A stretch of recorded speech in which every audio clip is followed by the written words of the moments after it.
আজকে আদালতে 5টা ম্যাটার আমাদের কার্যতালিকায় আমরা পেয়েছিলাম। তার মধ্যে পঞ্চম যেটা হয়েছে সেটা দিয়ে শুরু করতে চাই যে আমাদের আন্তর্জাতিক অপরাধ ট্রাইব্যুনালের তদন্ত সংস্থার পক্ষ থেকে আমাদের কাছে একটা আবেদন পাঠানো হয় যে তারা তদন্তকালে সোশ্যাল মিডিয়া এবং সাধারণ গণমাধ্যমে তারা একটি তথ্য পান যে এই ট্রাইব্যুনালে একজন আসামি অভিযুক্ত শেখ হাসিনা এবং আরও একজন গাইবান্ধার আওয়ামী লীগ নেতা শাকিল আহমেদ, তাদের মধ্যে একটা কনভারসেশন হয়েছে টেলিফোনে, যেটা সামাজিক যোগাযোগ মাধ্যমে প্রথমে ভাইরাল হয়। পরবর্তীতে ওই কথাগুলোর ভিত্তিতে প্রিন্ট মিডিয়াগুলোতে অনেকগুলো নিউজ প্রকাশিত হয়, যেখানে দেখা যাচ্ছে সেই কনভারসেশনে আসামি অপোজিট পার্টি শেখ হাসিনা শাকিল আহমেদ সাহেবের সাথে কথা বলছেন যে আমার বিরুদ্ধে সারা বাংলাদেশে যে 226টা মামলা হয়েছে, যারা এই মামলাগুলো করেছে তাদেরকে মারার আমি লাইসেন্স পেয়ে গেছি এবং এদের বাড়িঘর ভাঙচুর করার জন্য তিনি নির্দেশ দেন যে তাদের বাড়িঘর যেন কারো অক্ষত না থাকে, এবং একই সাথে তিনি পুলিশ কর্মকর্তাদের উদ্দেশ্যে একটা হুমকি দেন যে তারা যেন মনে রাখে যে তাদেরকে ভবিষ্যতেও চাকরি করতে হবে।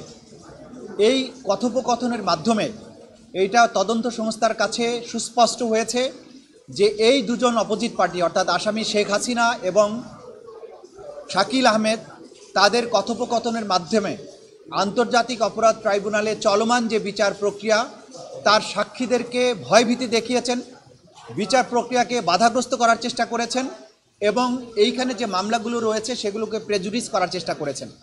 তার প্রেক্ষিতে তিনি মনে করেন, তদন্তকারী কর্মকর্তা মনে করেছেন যে এটার বিরুদ্ধে আইনগত ব্যবস্থা গ্রহণ করা না হলে সাক্ষীরা এই মামলায় সাক্ষ্য প্রদান করতে ভয় পাবেন এবং এই মামলার বিচার এবং তদন্ত প্রক্রিয়া বাধাগ্রস্ত হবে। তারই প্রেক্ষিতে তাদের এই কনভারসেশনটা এটার সিআইডির ফরেন্সিক ল্যাবরেটরিতে পরীক্ষার জন্য পাঠানো হয়। পরীক্ষা করে সিআইডি মতামত দেয় যে এই কথোপকথনটি শেখ হাসিনা এবং শাকিল আহমেদের মধ্যেই হয়েছে, এটা বানানো কোনো কনভারসেশন নয় এবং এটা এআই জেনারেটেড নয়। তার প্রেক্ষিতেই আমরা আজকে আদালতের কাছে 11(4) ধারা অনুযায়ী আবেদন করেছিলাম তাদের বিরুদ্ধে কন্টেম্প প্রসিডিংস ড্র করার জন্য বা শাস্তিমূলক ব্যবস্থা গ্রহণের জন্য।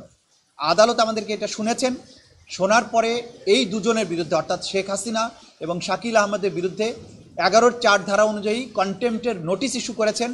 আগামী 15ই মে অথবা তার পূর্বে তাদেরকে সশরীরে অথবা আইনজীবীর মাধ্যমে আদালতে তাদের এই কনভারসেশনের ব্যাপারে তাদের যে কন্ডাক্ট সেগুলোর ব্যাখ্যা দেওয়ার জন্য আদালত নির্দেশ দিয়েছেন।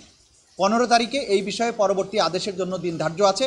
সেই দিন যদি তারা তাদের জবাব দাখিল করেন তার প্রেক্ষিতে ট্রাইব্যুনাল পরবর্তী কার্যধারা গ্রহণ করবেন। ঢালাইয়ের সেরা প্রিমিয়ার সিমেন্ট।